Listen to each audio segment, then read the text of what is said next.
আকাশবাণী কলকাতা বিচিত্র সংবাদ সংকলন ও উপস্থাপনা সুদীপ বসু।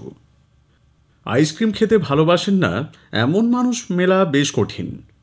প্রচণ্ড শীতে ঠান্ডার মধ্যে আইসক্রিম খাওয়ার মজাই আলাদা। সবার মনপসন্দ ফ্লেভারও এক নয়। কেউ খেতে ভালোবাসেন চকোলেট, কেউ বা ভ্যানিলা।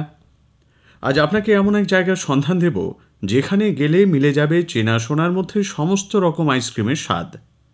কথা বলছি ভেনেজুয়েলার হেলাদেরিয়া কোরামতো নামের একটি আইসক্রিমের দোকানের সম্পর্কে। সেটি বিখ্যাত 860 রকমের আইসক্রিমের জন্য। দেশ বিদেশের জনপ্রিয় আইসক্রিম তো বটেই, সঙ্গে রয়েছে এদের নিজস্ব পদ্ধতিতে তৈরি আইসক্রিম। আবার ঋতু অনুযায়ী বদলে যায় চাহিদা। 8-এর দশকে Portuguese Manuel da Silva Olivera দোকানটি প্রতিষ্ঠা করেন। অ্যাভোকাডো, ডিম, পেঁয়াজ, লেবু, চিজ, নারকেল ইত্যাদি নানা রকম উপাদানের সঙ্গে শুরু করেন পরীক্ষা নিরীক্ষা। এদের সবচেয়ে বিখ্যাত আইসক্রিমের নাম পাবেল অ্যান্ড ক্রিয়েলো। একটা গোটা দেশ, রয়েছে নিজস্ব পতাকা, প্রতীক, মুদ্রা। রাজাও ছিলেন এক সময়। তবু সবার কাছে দেশটির পরিচিতি কাল্পনিক বলে। আন্তর্জাতিক মঞ্চে কোনো স্বীকৃতি নেই, অথচ নিজেদের স্বাধীন ভেবে আনন্দ পান টোল্ড নামে দেশটির মানুষ। মেরে কেটে 500 লোক বাস করেন এখানে।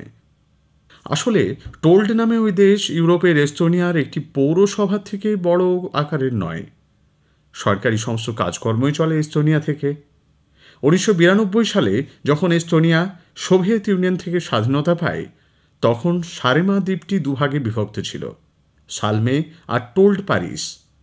নতুন সংবিধান তৈরির সময় সরকারি লোকেরা বেমালুম ভুলে গিয়েছিলেন টোল্ডের কথা, আর তাই অবহেলার যোগ্য জবাব দিতে স্থানীয়রা প্রতিষ্ঠিত করেন কিংডম অফ টোল্ড। কিরিল তেইতের নামে এক সাংবাদিককে সবাই ধরেন রাজা হওয়ার জন্য। তিনিও খুশি মনে সিংহাসনে বসে নিজের নামে মুদ্রা চালু করলেন। ড্রাগনের ছবিতে তৈরি হলো রাজত্বের প্রতীক। অবশ্য পরের বছর ভুল সংশোধন করে এস্তোনিয়ার অন্তর্গত করা হয় স্থানটিকে। আর্টিফিশিয়াল ইন্টেলিজেন্স বা এআই আজকাল সর্বত্র বিরাজমান। এই ছবি এঁকে দিচ্ছে তো পরক্ষণেই গাড়ি চালাচ্ছে, কখনো ক্যামেরায় ছবি তুলছে বা লিখে দিচ্ছে গল্প। আবার এআই এর সম্ভাব্য বিপদ সম্পর্কে বারবার সতর্ক করছেন বিশেষজ্ঞরা। চাকরির বাজার যে এর ফলে ধীরে ধীরে সংকুচিত হবে তেমনটাই মনে করেন অনেকে। বিরোধী মতও আছে অবশ্য। এই আবহেই বিশ্বের প্রথম এআই হিউম্যানয়েড রোবটকে কোম্পানির ম্যানেজিং ডিরেক্টর এবং সিইও হিসেবে নিয়োগ করেছে পোল্যান্ডের একটি কোম্পানি। মিকা নামের এই রোবটটি দেখভাল করছে ডিকটেডার নামে সংস্থাটির বিভিন্ন খুঁটিনাটি বিষয়। অ্যালকোহল ও বেভারেজ উৎপাদক সংস্থা হিসেবে প্রসিদ্ধ ডিকটেডার, তাদের জন্য মিকাকে তৈরি করেছে হ্যানসন রোবোটিক্স। সম্প্রতি একটি ভিডিও বার্তায় মিকা বলেছে, মেশিন লার্নিং অ্যালগোরিদমকে ব্যবহার করে সঠিক সিদ্ধান্ত নিতে পারে সে।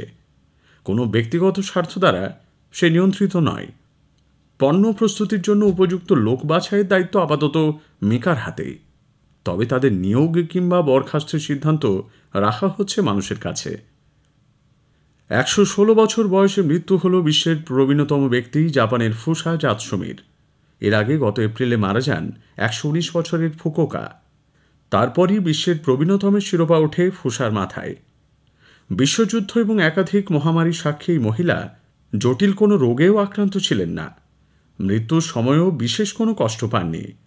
শরীরচর্চা, পরিমিত খাওয়া দাওয়া এবং মানসিক উদ্বেগমুক্ত থাকায় ছিল তার দীর্ঘ জীবনের রহস্য।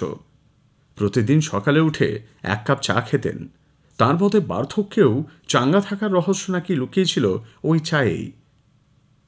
বিদেশ সফরে গেলে রাষ্ট্রপ্রধান বা গণ্যমান্য ব্যক্তিদের সঙ্গে বিরাট এক আধিকারিক দল যান। এটাই স্বাভাবিক। তাদের জন্য কখনো কখনো গোটা বিমান পর্যন্ত ভাড়া করা হয়। কিন্তু বাজ পাখিদের জন্য আসন সংরক্ষণ, তাও আবার বিমানে। সৌদি আরবের এক যুবরাজ বিদেশ ভ্রমণে যাওয়ার সময় সঙ্গে নিয়ে গেছেন 80টি বাজ পাখি। রীতিমতো প্রতিটি বাজ পাখির জন্য উড়োজাহাজের একটি করে আসন বরাদ্দ ছিল। এই পাখিদের আবার নিজস্ব পাসপোর্টও রয়েছে, ফলে তারা মনিবের সঙ্গে দেশের বাইরে যেতে পারে। বিচিত্র সংবাদ শেষ হল। সংকলন ও উপস্থাপনা সুদীপ বসু।